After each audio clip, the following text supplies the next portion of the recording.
Washington, D.C. is our capital, but each time I visit, I get this feeling that right now, not in the past, but right now, it's a city designed for postcards, not for people. There are these grand diagonals, massive monuments, marble temples, but no overall harmony. There are all these sterile zones where the human scale was sacrificed for the ceremonial void. Now let's see how this happened and what could be done about it. Can DC once again be a vibrant, human, genuine city and not just a stage set for politicians who never ride the metro or walk the streets? It is our capital. And yes, some areas are truly, truly beautiful. That said, Washington, D.C. has never been exactly fortunate with urban planning. It's the politicians. They're money-grabbing assholes who only think about themselves. Okay, hush. Let me talk, okay? Don't tell me what to do. Right.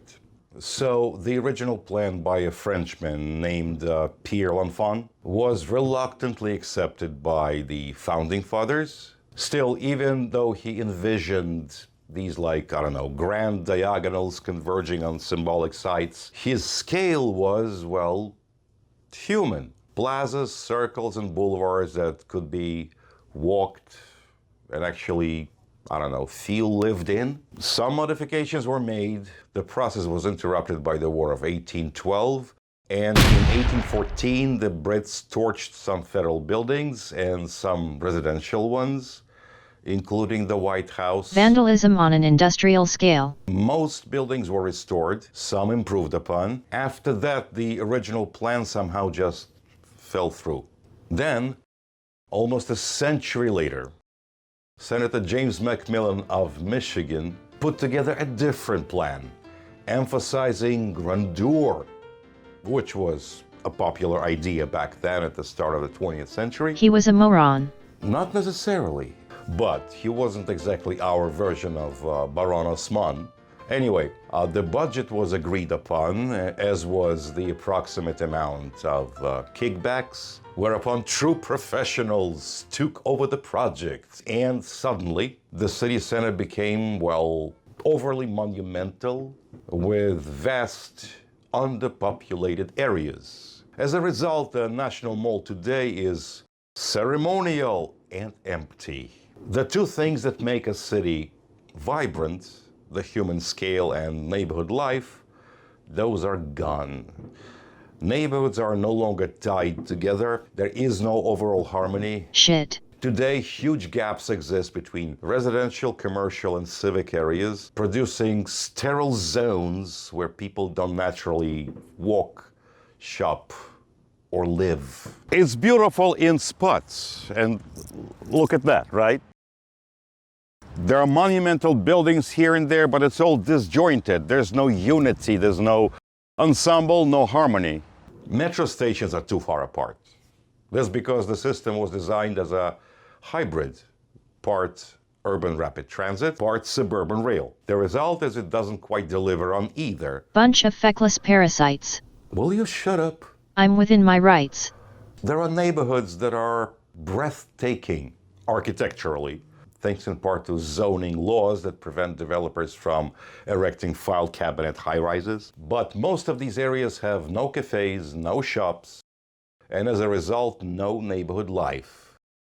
Vibrancy only exists in isolated pockets here and there. And take, New Hampshire Avenue. Eye candy, really, but deserted most of the time, just like the historic center. That sucks. Can improvements be made? Can Washington, D.C. suddenly become a vibrant, welcoming, hospitable city? Of course. Ha. Shut up. Smaller scale interventions along the mall, cafes, kiosks, shaded seating could encourage businesses to activate the street front. Some green squares would also be welcome. More metro stations would be nice. Idiots. And would a few streetcar lines really hurt? With a couple of stops in Georgetown, perhaps? You know, streetcars are known to activate streets and, paradoxically, encourage walking. They would integrate isolated neighborhoods into the historic core. Georgetown, New Hampshire Avenue, and the mall could all feel connected, lively, and human scale. This would also boost tourism. Visitors could hop on and off along scenic corridors instead of relying on taxis and walking long stretches of nothing. Those wide, empty avenues and federal plazas that feel like barriers, add pathways and lighting to encourage foot traffic. Widen sidewalks, add bike lanes, and allow space for cafes. Encourage local services, shops, and offices near residential areas so people could walk instead of drive. All this could be accomplished without demolishing a single building. Naturally, there would be protests. Naturally. Since developers and bureaucrats are not known for their sportsmanship, and since they're invariably suspicious of anything that might threaten the status quo. Very suspicious. And with it, their sources of income, but that's a minor detail. Ah yes, speaking of public transport. Travel in the Northeast Corridor is an ignominious affair. Disgraceful. That route was once a jewel of passenger rail. We were way ahead of the rest of the world.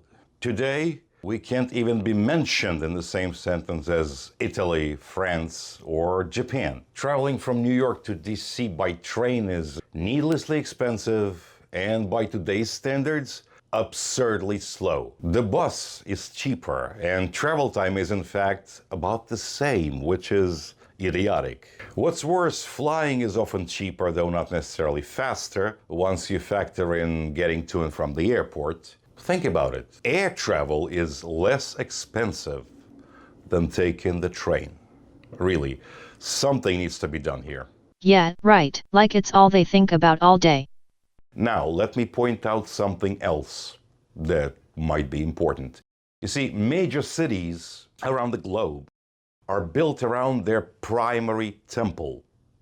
In Paris, that would be Notre Dame. In Rome, St. Peter's Basilica. Technically not the main church, but aesthetically and culturally, it defines the city. In London, St. Paul's. In St. Petersburg, St. Isaac's Cathedral. In Kiev, they have St. Sophia. In New York, no, not St. Patrick's as some people think, but Trinity Church, the one on Broadway, corner of Wall Street. Philadelphia, Christ Church. San Francisco, Grace Cathedral. In Washington, many would hesitate, but yes, the National Cathedral. It is unquestionably beautiful. It's stunning, but it's out of the way. It's in the middle of nowhere. There are no buildings around it that would complement it, forming an ensemble. It's beauty without context. One problem, as I see it, is that Washington is run, or at least heavily influenced, by politicians, most of whom are from out of town. These people, especially in high positions, have around-the-clock, door-to-door car service. They step out of their houses, paid for by taxpayers, of course, and straight into the limo. They get out in front of the restaurant, theater, hotel, or the Capitol, depending on their schedule, you know. I'm sorry, I have to run, I have a meeting on the Hill. Stupid idlers. They don't ride the metro and they don't walk the streets. With the exception of the occasional photo op, they don't like to mingle with us plebeians. Contact with the rabble can be so exhausting. Arrogant pricks. So they don't care. But we do, or at least we should. It is our capital, and we can vote. Please like this video, please subscribe to the channel, check out my site, look at the books, consider purchasing one, look at my paintings, consider purchasing one. I'm Ricky Vernio, coming to you from Washington, D.C. this time, and I'll see you soon.